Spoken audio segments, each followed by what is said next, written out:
Hello. I'm live. I'm in. How's it going, everybody? I wanted to do this today because we've been home for all of us have been home for a couple of months, and we've been spending more and more time stuck indoors, and and I've been touring for kind of touring on and off for about the last 20 years, and sometimes getting as much as a month at home, but rarely getting much more time at home. And generally speaking, when I get home, I get very excited about the idea of getting out into the garden and planting potatoes and, getting the hands dirty and getting the hands into the earth, because there's something about traveling so much, you become really ungrounded. And I've certainly been grounded in other ways, but certainly ungrounded for many years. And during this time at home, and it's only been a couple of months, it's kind of hard to believe. It feels like we've been home for a long time. Hello, everybody. Thanks for tuning in. It feels like we've been home for a long time, but actually, we've only been here for a couple of months. But during that time, we've been gardening more. And thank God we have a garden, and I feel really, really lucky. And one of the questions that keeps on coming up today when I asked people to talk about the questions about for this session or for this interview, a lot of you are speaking about what can you do from the perspective of somebody who lives in an apartment, or you only have a window box, so you've got access to very little space or very little land. We've been home for all this time. We've been sort of taking time out. I've been finding myself connecting more with the ground, kind of spending more time just sitting in the garden, and actually just kind of enjoying the evenings and the drawn out evenings and the sun going down, and kind of feeling, I guess, starting to tune into a deeper sort of rhythm in the garden, noticing the season change. We were here at the end of winter. I finished touring in November, so I've been home since November with the odd little outing, and feeling a kind of a stronger connection with the ground, with the earth, with the garden, with this environment that we live in, this beautiful environment that we're lucky enough to live in. I was at home a few weeks ago and with my friend Mark Geary, who's my neighbour, and he said, you should go on Instagram and do this. You should do a little gig. And I remember thinking, God, I can't relate to the idea of doing a gig online. It just didn't feel right. Something about it just didn't feel natural. And then I took his advice and I did it. And I was really blown away by the sense of connection that I felt with people from a distance, and made particularly poignant by the fact that where everybody is stuck at home at this time, and I guess there's a sort of a larger sense of isolation and dislocation among us all.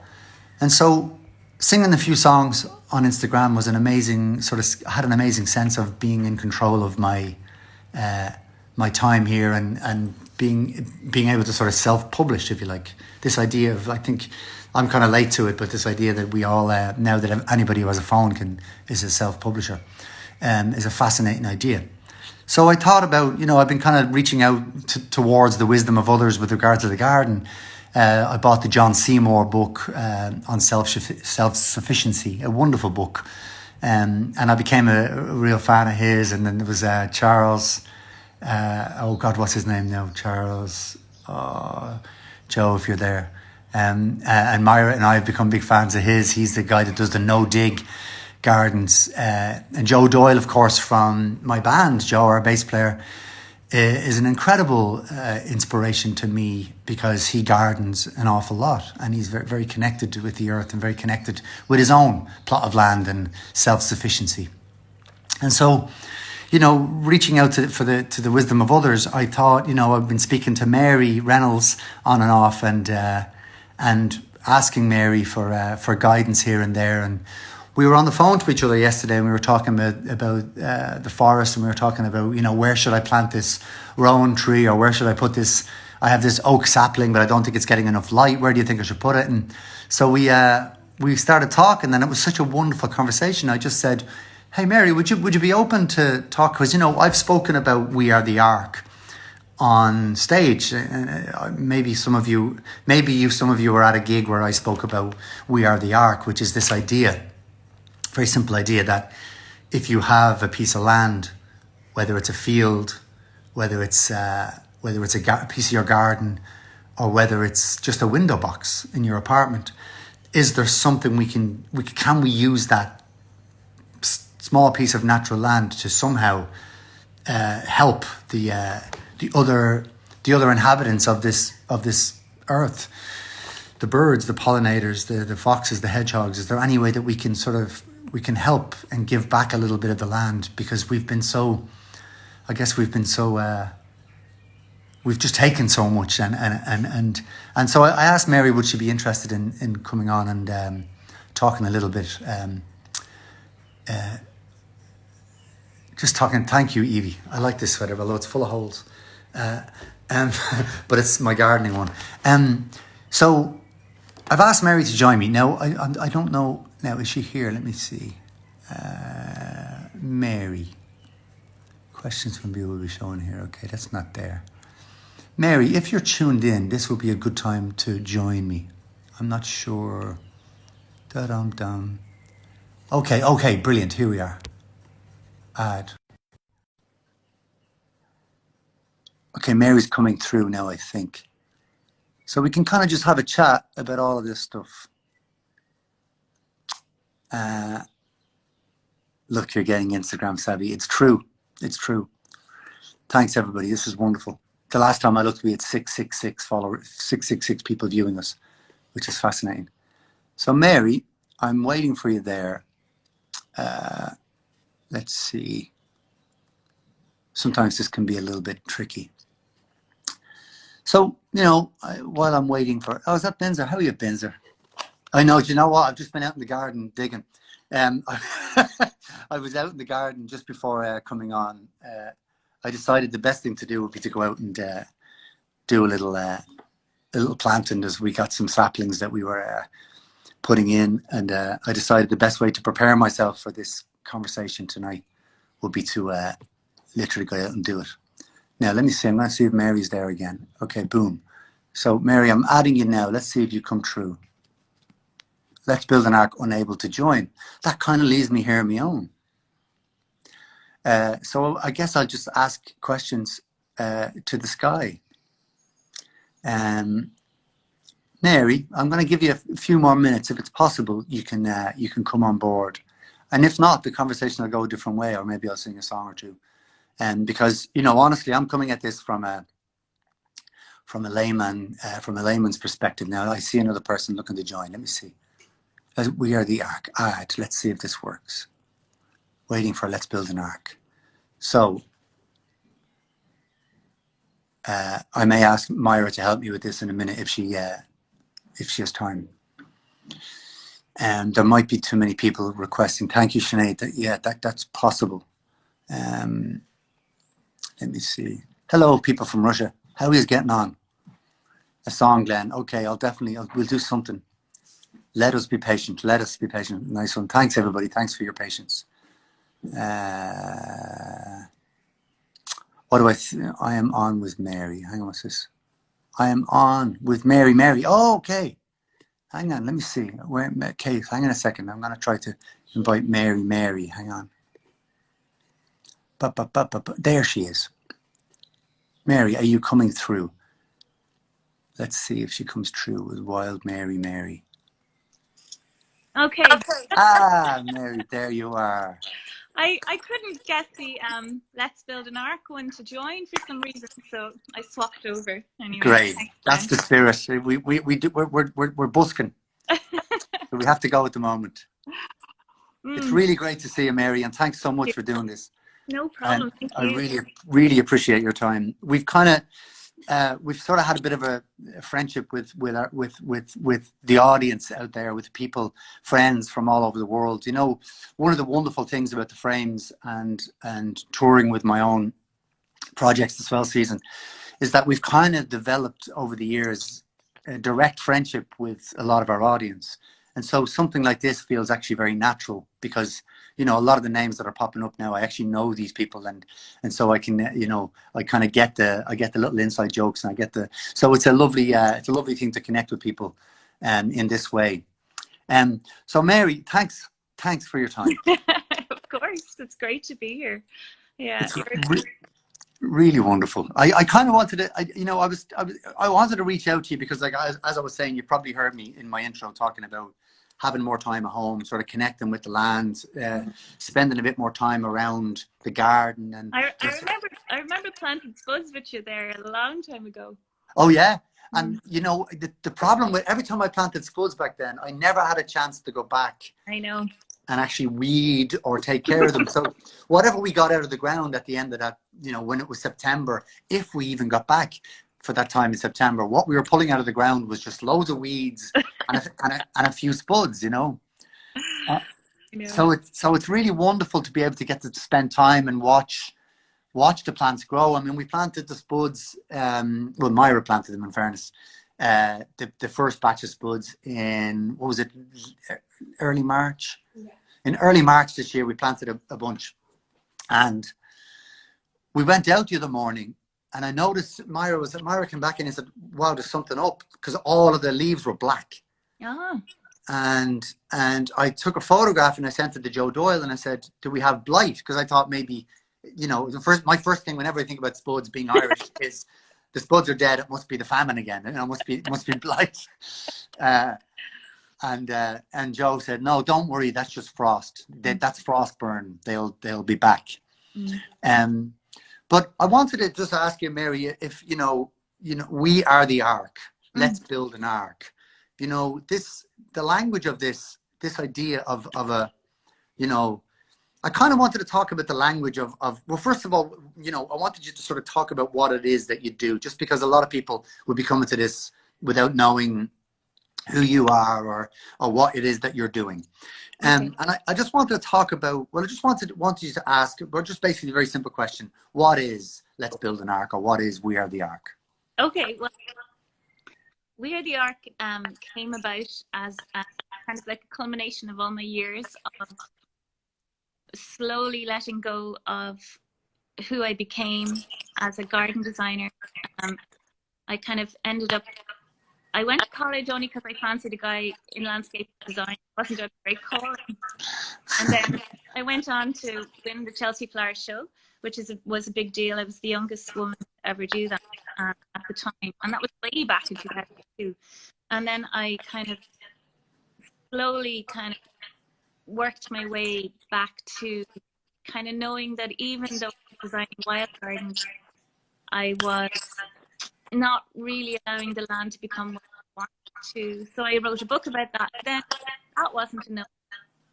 And I knew there was still something not right. So one morning, my kids were at school, and I was sitting upstairs at my desk looking down over my lawn. And it was winter. It was not this winter just gone, the winter before. And a fox ran past, and then soon chasing the fox, which was kind of unusual in itself. And I looked up a little while later, and there was like a hedgehog or a family of hedgehogs, you know, coming along the side of the ditch, and they were all running away from something. So I thought, this is really strange. They're nocturnal creatures. They should be hibernating. So I went out to see what was going on, and I walked to the end of my lane, and there's been this one. I live on.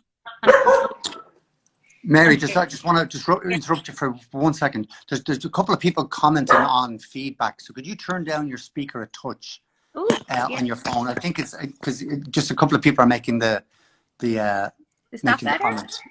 Just we ask the folks, is that better? Because it sounds fine to me. But better now? There's an echo in your voice. There's an echo. What would that be from? It's the echo of the ancients. Put your sound a bit lower. I'm gonna put my sound a bit lower too. Maybe I should make a. Maybe it's because it's sitting in a plastic container. Is that right? Maybe. Hang on. If I try this, it might help. That might do it. Would that be better? Better? Let's see. Sounds good. Does that Yeah. someone said sounds good? Bad audio, Mary. Let's ask the audience. Yes, better, much better. Okay, Headphones. great. Well, I can use headphones. okay, now a crackle. Somebody- It's a little better now. We're I'm gonna generally use speaking, the headphones. messages are good. It's already better. Headphones. Yeah, Headphones. you know what? I dropped my phone a few times. How's that? That's probably better. Sounds good to me. Yeah, that sounds good to me now too. Okay, Hibba is saying better. Thanks, Hibba. Okay, right. Okay, wonderful. So now, would you start that story again? Because that's I've heard you tell this story before, and I really would love to hear it. So just go back to the bit where you're doing your dishes. Okay. So I was looking down over the garden, and a fox ran past. And it was winter, not this winter, just gone, the one before. And just after the fox, a couple of wild hares, and normally stay around. So I thought that was unusual. And then a few minutes later, I looked up and there was a hedgehog or a family. Like I remember it as a family of hedgehogs, but that doesn't make any sense. But they were all coming along the edge of the ditch, and there was something wrong. They were all running away from something. So I went outside and I followed the direction they were coming from. I live on a country lane. And I walked down the end of my lane, across the little road. There had been this amazing wild field, and it was a thicket of hawthorn and bramble and gorse, all wild plants, and it was impenetrable. And I had never really taken any notice of it, but somebody had got planning permission, and that day they'd gone in with a digger, and they'd completely cleared out the field without any thought for any of those creatures that lived there to make a lawn. A garden. But of course, if people were clearing, people would never even think about clearing out. They would just be like, let's get rid of all these brambles and bushes. And I guess people wouldn't even spare a thought for that. No, because I had done the same thing myself so many times. Mm-hmm. And in that moment, I realized that my career as such was over. And I just had this instant kind of image of this ark, that we are leaving all these wild creatures nowhere left to go. Humans have pretty much wiped out 83% of all the wild creatures on the planet, and they can't go into agricultural land because it's poisoned, and all the habitats are becoming smaller and smaller and smaller, and the hedgerows are becoming neat and clipped, and gardens are full of plants that are not native, that have been soaked in chemicals, and they're tidy. So there's nowhere for creatures to go. We have left them nowhere to go. Mm-hmm. So I went back inside and I started writing a new book called We Are the Ark, which is acts of restorative kindness to the earth. And then I realized that's going to take way too long. So I rang Joe and Claire and Jen, and Claire and Joe and Jen helped me put together a website called We Are the Ark. Yeah. And it started a movement which has taken off all over the world. And people just put up signs, ask in their garden, in half their garden, as much as they can spare, if they're not growing food, to give their land back to nature so that she can take care of all her creatures, not just us. Because actually we're completely dependent and hopelessly dependent upon those creatures, upon their health, upon their presence, upon their abundance, and we're not sharing. Yeah. So gardens, as far as I'm concerned, Glen, are old world. And so I think if you have any land, if you're lucky enough to have any land at all, you should number one, try and grow your own food without chemicals, and give the rest back to nature. And it's that simple. It's a very simple idea. And I ask people to put up signs in their gardens saying this is an ark, and they write the wearetheark.org underneath, so that when people pass by, instead of seeing a mess, they don't feel ashamed, because that can be the main problem for people.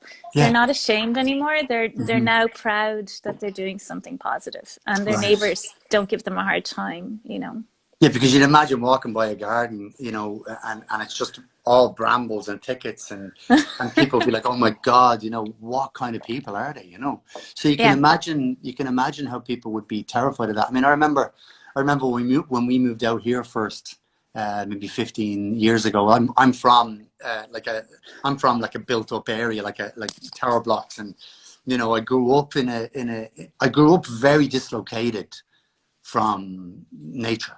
I grew up in concrete, 15-story tower blocks, I grew up, and for me, all wood was wood for the bonfire. That's all. My only relationship with anything made of wood was that, you know, it was to go on the Halloween bonfire, and Halloween was our, you know. So actually, we were quite pagan as kids. Halloween was the best holiday of the year.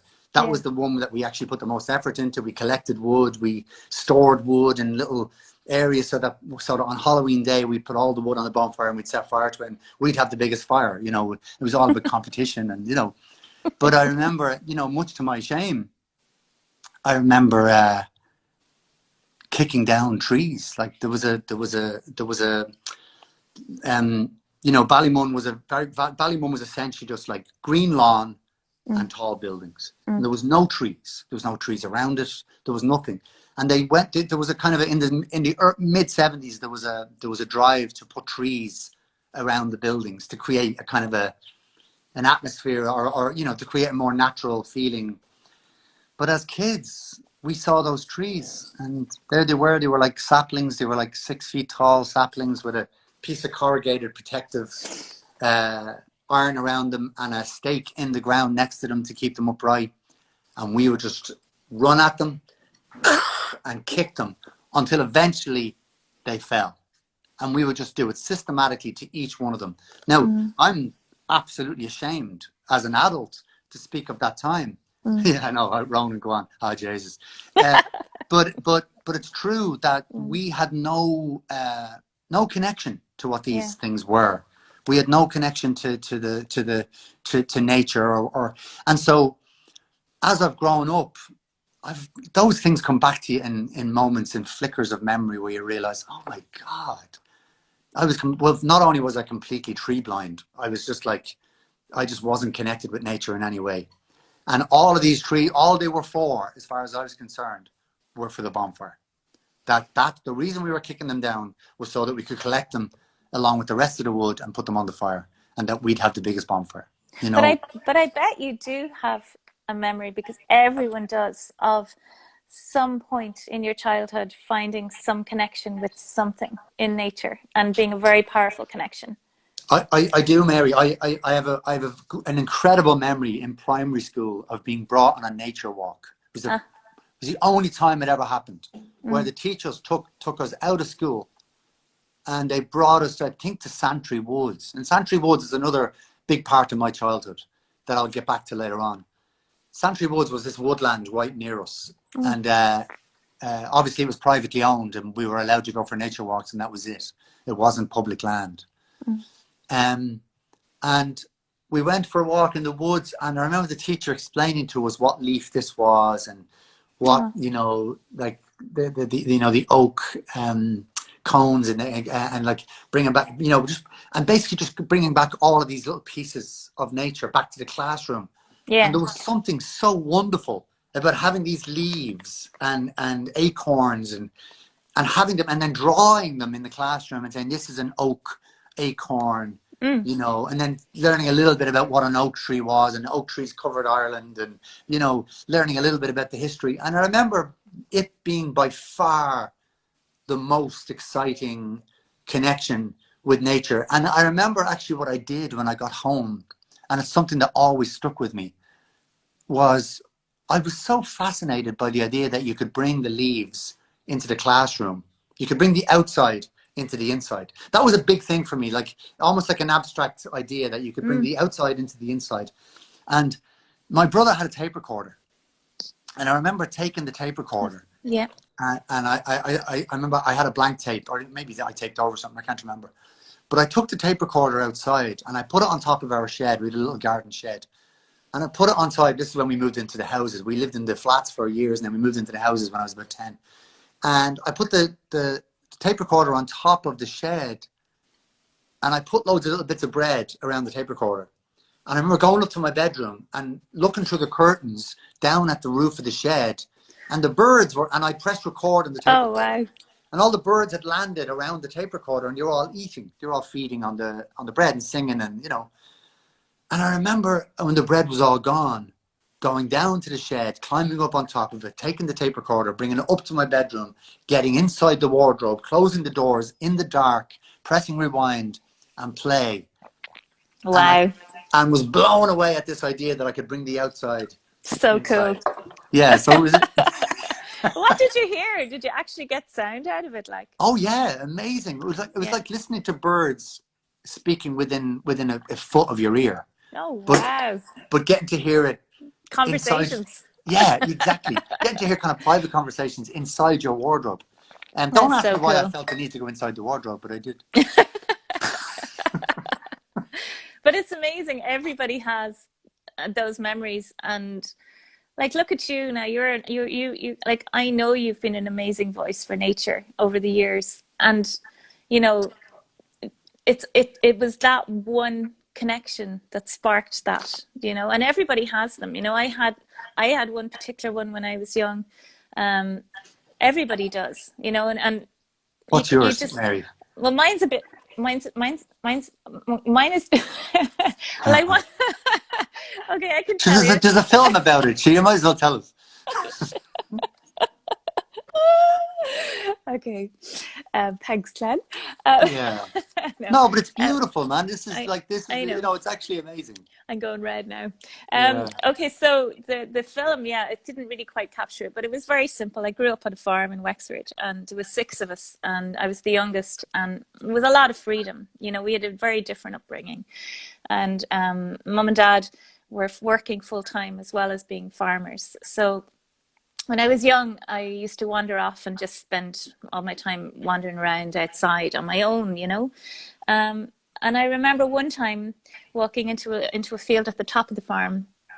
I was there the other day, and I walked in through this gap, which was about 4 meters wide, through a very, very thick hedge, a very small field. Yeah. And when I walked through the field, I was about 5 or 6, I think. And when I just felt like there was something behind me, and I turned around and the ditch had completely closed behind me. This is the memory I have, and it might sound completely insane. No, I love it. But anyway, I was really frightened, because obviously that's scary for a kid, you know. And I walked around and I was crying, but I was away from everybody, so nobody could hear me, and I couldn't find my way out. And then eventually I got distracted by the sunshine and, you know, the butterflies and the meadow, and I sat in the middle of the meadow and I just chilled and just looked at all the creatures, you know. And then I noticed that I was being watched, and it's not something weird. All I noticed was that the plants were watching me, all the plants in the ditches, and there was a feeling of, I just recognized, because I didn't have any of those preconceived ideas as a kid, I just recognized that these plants were individuals and had, you know, spirit, the same way people do, and that they were wanting me to notice them, which is, that's all I could describe it as. And that's all that happened that day. I was stuck there all day. The same thing had happened to my great-grandfather in that field. My dad told me years later when I was 18. Oh, wow. It's kind of known locally as a fairy field. You know, you don't go into it without telling someone. Yeah. But anyway, those things, they exist in Ireland, you know, in many places. But anyway, it was only years later when I was writing my book that I tried to think about that moment for me. And what it was, I was trying to work out what actually happened then and why it was so important for me. Yeah. And I realized that it was to do with, it's kind of, the earth is like a big heart, you know, and it's like this beautiful big heart that when we started looking at the earth in terms of ownership instead of in terms of guardianship, the earth got shattered into pieces. And some of us are lucky enough to have a little piece of that heart that we look after. Yeah. And there's boundaries on that heart. And everything within that little piece of earth that we look after is part of our family, and we're part of that family. And there's something magical about that relationship we have with our land if we are lucky enough to have any. That's basically it. And that's when I realized that we need to become guardians, not gardeners. We need to be of service to nature, not use it. We need to restore the heart as much as we can. We've got to heal this earth as quickly as possible. And most of us are really tired of waiting for leadership to step up. And, you know, I've heard this term that we're the leaders we've been waiting for. And that's such a true statement. Yeah. And so it's up to us. And so when I was building this concept with Claire and Jen and Joe and Ruth, of course, who did all the beautiful illustrations, it was the whole concept was I didn't want to own it. This isn't, that's why I called it We Are the Ark. Yeah. Because I want everyone who has any land or who has access to any land or who has any influence over public land or farming land to take ownership of it and to become a guardian and to give it back to nature and to be powerful and to empower themselves to do something really positive, because it only takes 3% of a population to shift consciousness before everybody shifts. Wow. So it's not a huge thing to shift a consciousness. So I'm absolutely convinced that this movement has the potential to shift the environmental movement in a really positive way, because it empowers each individual rather than waiting for someone else to do it. Yeah. Mary, thank you for that. I just wanted to talk to you a little bit about on this exact subject about we've been seeing in the news here in Ireland, we've been seeing news reports of foxes on Camden Street, foxes on Grafton Street. There was footage the other night of a fox running up Grafton Street. There's nobody out in the streets. And for those of you guys in America and other countries, we're in lockdown. So there's a kind of a, even though there's a bit of movement, and there's a lot of movement in the city, there's generally speaking, there's a lot less. And out here in Kildare, I don't know if there's an answer for this at all, but we've got seagulls in Kildare for the first time. I don't quite know what's going on. We never see seagulls in Kildare because we're about, just to give everybody a perspective, Kildare is about an hour inland from the sea. Now, seagulls hang out at the sea, hence the name. And so the idea that the birds are coming inland, I'm wondering if it's got to do with, is it the fact that there's no weekend chips getting thrown all over the city centre, and that because the birds aren't getting a lot of fish anymore. They've become dependent on the trawlers. The fish stocks are being depleted. I don't know if this is a bigger conversation. Maybe it is. No, it's all part of it. Yeah. But it feels like the seagulls are now having to go further afield to find food, and instead of going further out to sea, they're coming further inland. And I just wonder if you have any thoughts on that. Yeah, I mean, the health of the sea is one of those big issues. I mean, the main problem, we need to give the seas back to nature as well, as much as we can. One of the main problems is bottom trawling. I don't know if you've come across that, where they drag the bottoms of the ocean. They destroy the ecosystems. It's the most damaging thing they can do. And so when you destroy an ecosystem or you overfish the seas, then of course it's going to collapse, and it's collapsed very, very quickly. So, but the wonderful thing about it is how quickly nature recovers if we just support her to recover.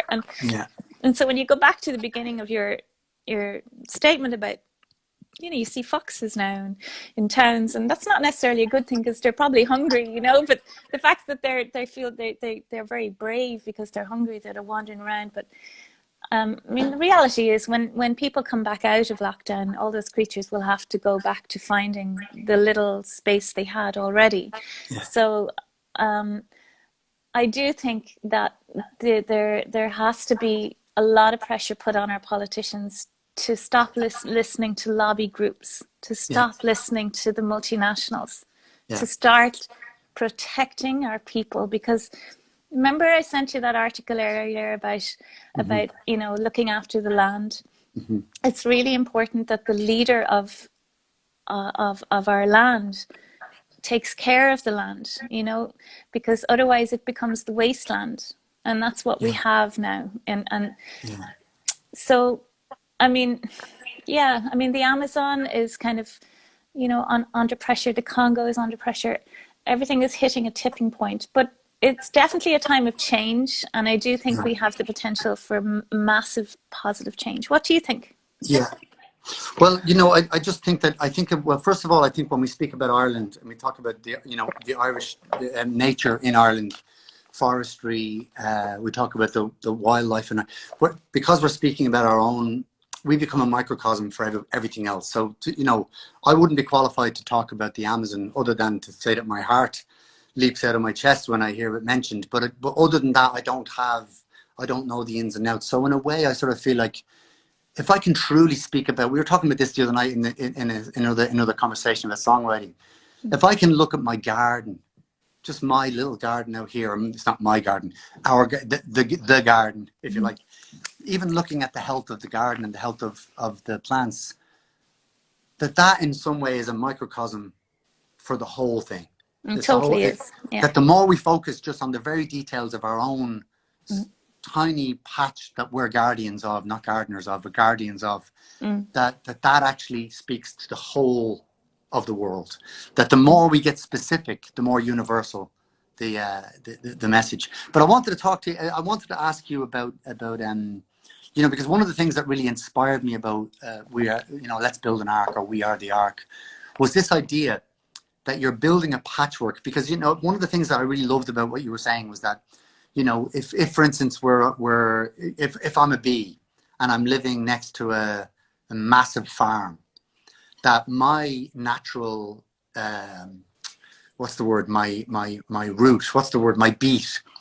my natural beat is from this hedge to this hedge and from that one to that one. That when we're living on huge farms, then we have to travel further and further to get to wildflowers or get to, you know, to pollinate and so one of the things I love about your message is that through allowing your garden go wild, what you're doing is you're creating a patchwork, and this was the thing that I really loved about your message, a patchwork of wildlife, so that the animals don't need to travel so far between patchworks. Because, you know, for instance, we're very fortunate. We live in this incredible, I'm just going to show people outside our window. We live in this incredible place where we have, there's Matthew, where we Matthew's not here. Where we have, you know, we live in a forest. You know, our address is Pickering Forest. Now, it's a very small patch of forest. You know, it's a you know, but when you go outside, there's an incredible society of life that we're really, really aware of, and we get glimpses of, and every so often it runs through the garden, or we catch a glimpse, and it's a very, very powerful feeling. But I just love your idea of the patchwork, and that if we keep on building on the patchwork, then nature has less and less of a journey to make. And I just, you know, love you to talk a little bit about that. Yeah, that's the main point. Is it like this vision I had of a patchwork quilt of healed bits of earth that wraps its way around the globe, and, you know, eventually, obviously, see, all these little patches are islands, and we need to connect the islands up. And so simple things like, you know, making holes in your boundary walls. If you live in a housing estate, you know, remove the walls and put in a living boundary, like a hedge, which will provide more sanctuary. Yeah, the idea is, look, what can one person do, right? What can one person do? Because how much policy can you or me influence? You know, I mean, we've been banging our heads against the wall for so long. So this is a totally different way of coming at it. And by repairing each little patch of this earth and bringing it back to true health, to as full a natural ecosystem as you can, that's going to be hugely positive. And I think somebody asked a question earlier about, you know, we can't just let it go, and that's so true, you know, because in a fully working ecosystem, there will be, you know, wolves and, you know, badgers and deer, and they all have something to do. And so because they won't be in our systems, we have to become the deer, or become the wolf, or become the wild boar, or whatever it is that you have in your ecosystem. So we need to kind of create as much different kind of ecosystem situations as possible to support as many creatures as we can. So it's not about letting it go. I see a message there from Geo Worth. Let's build bee highways. Now, you were talking about something like this, Mary. Well, Let's. I like. Do you mean along the roads?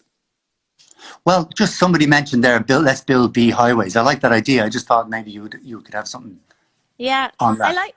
I like the idea of I think I like the idea of creating networks across every country that connect up large areas of woodland. Like we have to move away from monocultures of woodland.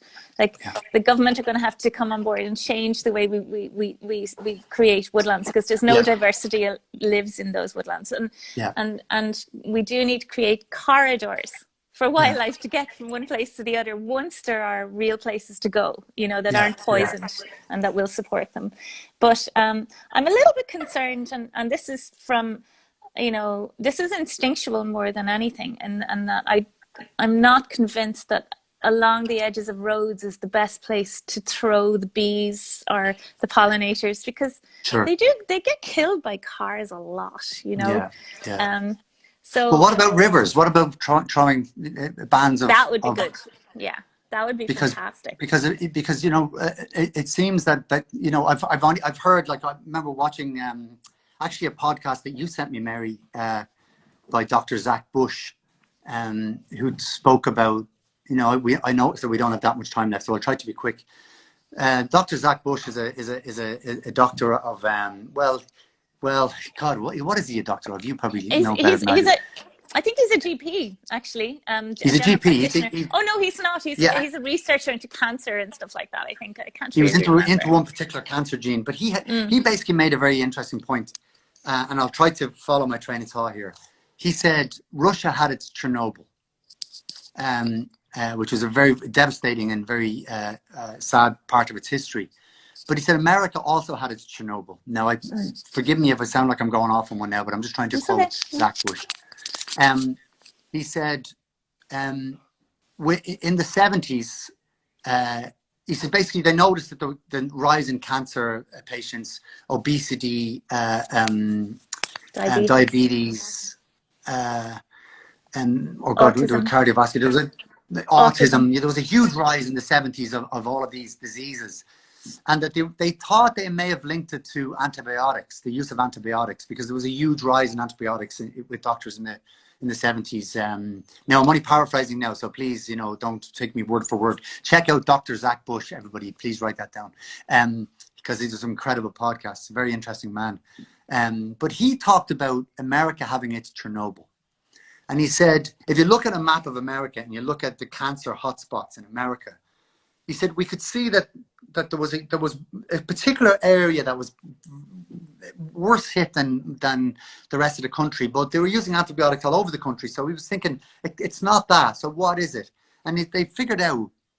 They eventually hit upon this idea that the Mississippi, the Mississippi and all of its tributaries were dying, and so the river was dead, or the river was poisoning people. And what was poisoning the river, they discovered, was the farming all around the Mississippi, where people were using Roundup, glyphosate being the particular ingredient in Roundup that ended up causing most of the problems. They basically discovered that when so are you there? Just like somebody tried to call me. Yeah, I'm here. That if you're not anyway, so I'm going off on one. I don't want to get too into it, but basically that when you don't have trees on the land becomes unstable. When the rain falls on the land, it washes the topsoil away. The topsoil goes into the rivers. The topsoil is full of pesticides. The pesticides end up poisoning the river, ends up killing the mosses and the lichens and the fish, essentially, and then eventually ends up giving people cancer. So it's just a very, very interesting argument against Roundup and against. But anyway, that's down to Dr. Zach Bush. I'd like to. What I'd probably do, Mary, might be a good idea that we put a few links up to stuff that we have looked up and researched ourselves, maybe after this, just so people can go and have a look for themselves. But before we go, I wanted to talk about forests and you know, because we've been talking very much about our own gardens and our own lives within, and you know, our own activism within trying to inspire people to create arcs. But you know, on a governmental level, the guardians of our forests, who are they? In Ireland, who are the guardians of our forests in Ireland? And, you know, you know, Ireland once was pretty much completely covered in woodlands, native woodlands, broadleaf, oak, basically many different species, you know, of native woodland, which was, you know, a home for, you know, most birds, 50% of all mating birds, insects, all of the things that we need are forest dwellers. Mm. And the problem is that we have 0.002% of native forest left in Ireland. Now, we can go into what happened to all of the forests and why the forests were allowed to be taken down. A lot of it went into English ships. A lot of it went into you know, into Viking ships, let's face it. And a lot of the wood was taken and used by different forces that came in and took over. But this is not about blaming anyone. This is really about where are we now. And surely it's something that it's a Grace who was on Instagram. She posted a lovely thing that just said no forest, no future. And so if, very simply, you know, if the future of biodiversity lies in native woodlands, why are the guardians of our forestry only planting monoculture Sika spruce, which doesn't allow any other life to grow below it? It's not part of a society. You know, it's something. You know, a tree, a field full of trees is not a forest. I think that could be an interesting kind of chorus line, if you like, if this was a song. You know, being a songwriter, that would be my area. A field of trees is not a forest. You know, and in the case of Sika spruce, you know, a field of Christmas trees is not a forest. And yet that takes up 7% of our land is inhabited by Sika spruce. And surely somebody could put together an argument, an economic argument. Unfortunately, the whole economic system is designed to infect it and impact ecosystems, failing oil demand. I absolutely agree with you. And this is very interesting. Surely it's in the interests now of our governments to replant native forests. And if there were native forests by the rivers, root systems filter the water, which would keep the water clean and bring the fish back and bring because then all the rain that's rolling off the fields and all the glyphosate wouldn't be getting into the rivers. You know, we would have a very different system. And it's an interesting conversation. I'm aware that we only have 10 minutes left, but it's an interesting donor economics. I love it. It's an interesting conversation to be had. One that I would love to be a small voice in, you know, which we're doing right now, by talking. You know, and again, it all comes from just spending time at home and spending, and it needs a little bit of long-term thinking. You know, somebody just wrote there, quick money. It's a very good point, quick money. Because what is Sika spruce used for, Mary? Do you know? Yeah, well, actually, Sika spruce, see, they don't think in terms of biodiversity. They're thinking in terms of money, right? And farmers are really, and I grew up on a farm, so I totally get this. They have been disempowered so much. Yeah. They're not supported to do anything other than what they're told. And they're just trying to pay the rent, to pay their mortgages. They cannot think differently unless they're very brave or they're supported to. So the problem with spruce is that, and I went to a lecture recently. I was given a talk at UCD Sustainability Conference, and the person who was talking before me talked about a beautiful kind of conversation about Ireland's biodiversity. And then she went on to say, a tree is a tree is a tree. You know, what's the problem with spruce? She doesn't understand it, you know. And I stood up in absolute rage going, what was all that beautiful biodiversity about? Because none of that will survive in spruce. You know, there was it does trap carbon, which is what her argument was. You know, but that's it. But actually, there's a much simpler solution to this, Glen.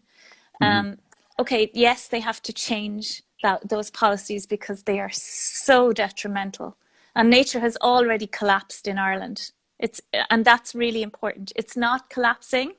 It's already collapsed. So what we're trying to do is claw it back from the edge. But if you take all of the uplands that are supporting sheep at the moment, and you take the sheep off, you don't need to plant any trees generally. Everything is in the soil. There's 5,000 weed seeds within every square foot of soil. All those native tree seeds are there. If they're not there, then we need to plant islands within those vast ranges of burnt gorse, of just dead, sheep-wrecked landscapes. And if we allow those landscapes to rewild, if you pay the farmers, support the farmers to do that, instead of paying them to keep a few sheep on the land that they can't make any money from anyway, then you're going to have these vast nature reserves that will clean the water at source, that will stop flooding further downstream because they're holding the water. It's so obvious. It's such a simple solution, and yet there doesn't seem to be, I don't know, the policies are just, maybe they just don't care, maybe they just don't have any vision, maybe they're, I don't know, I don't know what's wrong with them, because rewilding is actually the solution, because you don't need to plant anything. All the native plants are there. You might sometimes, if they're islandized, you might need to plant islands of native plant trees to restore the diversity. But mostly it will all come back if you just leave it be. That was a question I wanted to ask you, Mary, but certainly to come back to We Are the Ark. And if you just walk away from your garden and let it go, will it go back? Will essentially all land turn back to forest if you leave it alone? It wants to, unless it's the top of a mountain or a savanna or a floodplain or something, but mostly will. But because we have done so much damage, a lot of the time now we have to step in and support it. So say if you have a lawn outside your window which you've sown, for example, you would have to strip that off and allow the native weed seeds to come out, because we don't. I'm asking people to stop planting things, to trust nature, to grow what is required within the local food web, because everything that is native has evolved within the local food web. Anything that we're told to bring in that feeds the bees or the butterflies, mostly they've been treated with so many chemicals that they're killing everything around them. They look good, they taste a bit like, kind of fast food and everything, but they are not good food for wildlife. They are not. You're not a big supporter of the bee balm, for instance. No, I'm not. Unless it's locally insects are they're actually locally adapted to a local food web within a 10 to 20 mile radius. So if you take seeds from too far away, they can often not be suitable for the local invertebrates. Do you know what I mean? So when we make meadows, we call them ark meadows, and we ask people to collect them themselves from the local weed seeds, and that's an ark meadow. So it's not about being pretty, which is what everybody is focused upon, and making their gardens pretty. We're kind of going, feck that, make them hopping with life, like bring them back to life. Just stop looking at land as something pretty. It's not about that anymore. It's about being of service to nature. Talking, I know I'm aware we've got 5 minutes left. I want to just ask you one thing. And this thing is something that's I've always been on my mind ever since I was a kid. Why are forests always depicted as dark, scary places where bad things happen? Why are they always referred to as arcane and pagan and evil things happen in the forest? Why is the forest so demonized, in your opinion? Well, I guess that... Well, I don't know why we hate trees, because we're so dependent upon them. But if I could twist that a little bit, when you walk into a woodland and you feel like somebody's watching you, or you don't feel safe. Do you know that feeling? You feel like you're in the Hansel and Gretel woods, and you're on your own, and it might be dark, and you don't feel safe. And then you'll find another woods that you walk into and you feel completely happy. You feel really safe, even though it's dark. And it's about how that land was treated. So land is a body that, like any body, holds trauma. And if that land has been loved and cared for by its human guardians, for example, or hasn't had human guardians, so the land hasn't learned to hate and fear us, then you know, it has a different energy. So most of the time, because we have manipulated the land so often and so long now, that woods, you know, they feel scary. But you see, the other thing is that you're sensing the presence of beings, and those beings are the trees and the creatures. But we don't allow that consciousness to slip in, so we presume that there must be somebody scary there trying to kill us, or a ghost. But it's actually just the trees.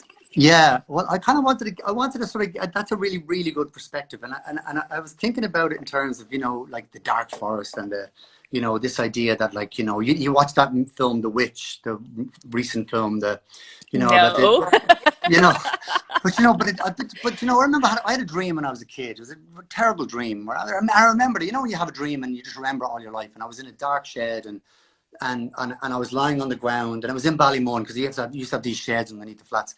And I woke up and I saw this witch, and she was a classic witch, green, long nose, big hat, stirring a pot, you know. And I was so terrified because the witch turned and looked at me. And I had this moment of absolute terror, and that dream stayed with me my whole life.